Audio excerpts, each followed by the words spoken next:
Everything is simple here पर आप सभी का स्वागत है। आज हम जानेंगे बैक्टीरिया के बारे में। बैक्टीरिया क्या है, और ये जो बैक्टीरिया है ये नीट एग्ज़ाम टीजीटी, पीजीटी और एलटी ग्रेड में हर साल पूछा जाता है। ऐसा नहीं है कि किसी वर्ष ना पूछा जाए, तो इसीलिए हम इस इम्पोर्टेंट टॉपिक को आज पढ़ेंगे। तो बैक्टीरिया को किसने खोजा था? तो सर्वप्रथम एंटोनी ल्यूवेनहॉक ने अपने ही बनाए हुए माइक्रोस्कोप से सन 1683, ये आपको ध्यान में रखना है कि 1683 में दांतों के मैल में इन्होंने डिटेक्ट किया था कि ये माइक्रो ऑर्गेनिज्म है।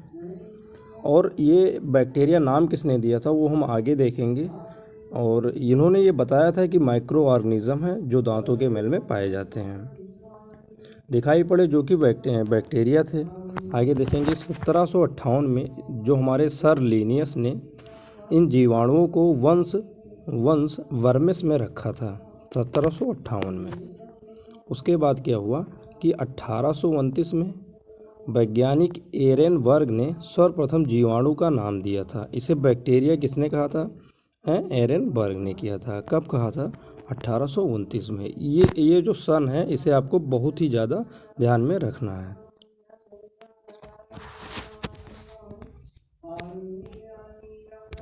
आगे हम देखेंगे लुई पास्चर का क्या रोल था।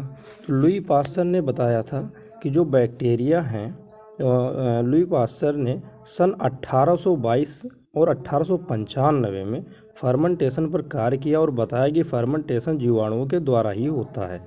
तो हम ये जान चुके हैं कि लुई पास्चर का क्या योगदान है बैक्टीरिया में। इम्पोर्टेंट पॉइंट है कुछ, इस इम्पोर्टेंट पॉइंट को देखते हैं।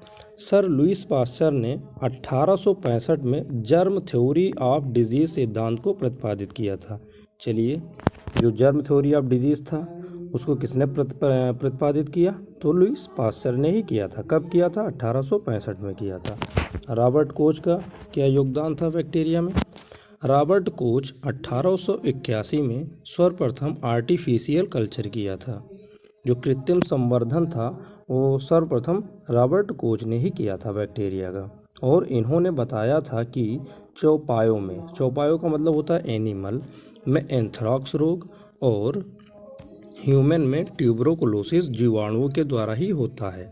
अर्थात जो हमारे एनिमल होते हैं, जैसे जो हमारे गाय होते हैं और बकरी होती है, उसमें एंथ्राक्स रोग जो होगा वो किसके द्वारा होगा? बैक्टीरिया के द्वारा होगा। और ट्यूबरोकुलोसिस जो होता है वो ह्यूमन में होता है, बैक्टीरिया के ही कारण होता है। तो हम देखेंगे फादर ऑफ माइक्रोबायोलॉजी किसे कहा जाता है। तो father of microbiology Lewis pasture को कहा जाता है। Father of bacteriology Leeuwenhoek sir को कहा जाता है। फादर ऑफ मॉडर्न बैक्टीरियोलॉजी हम रॉबर्ट कोच को कहते हैं। फिर एक इम्पोर्टेंट पॉइंट है, इसे हम ध्यान में रखेंगे।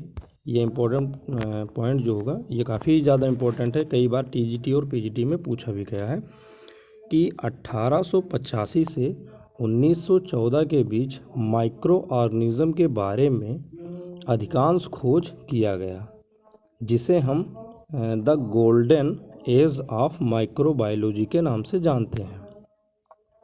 माइक्रो ऑर्गेनिज्म का स्वर्ण युग के नाम से भी जानते हैं। तो इसका कहने का मतलब ये है कि जो 1885 से 1914 के बीच माइक्रो ऑर्गेनिज्म के बारे में अधिकांश खोज किया गया था, जिसे ही हम the golden age of microbiology कहते हैं, या हिंदी में हम सूक्ष्म जीवों का स्वर्ण युग कहते हैं।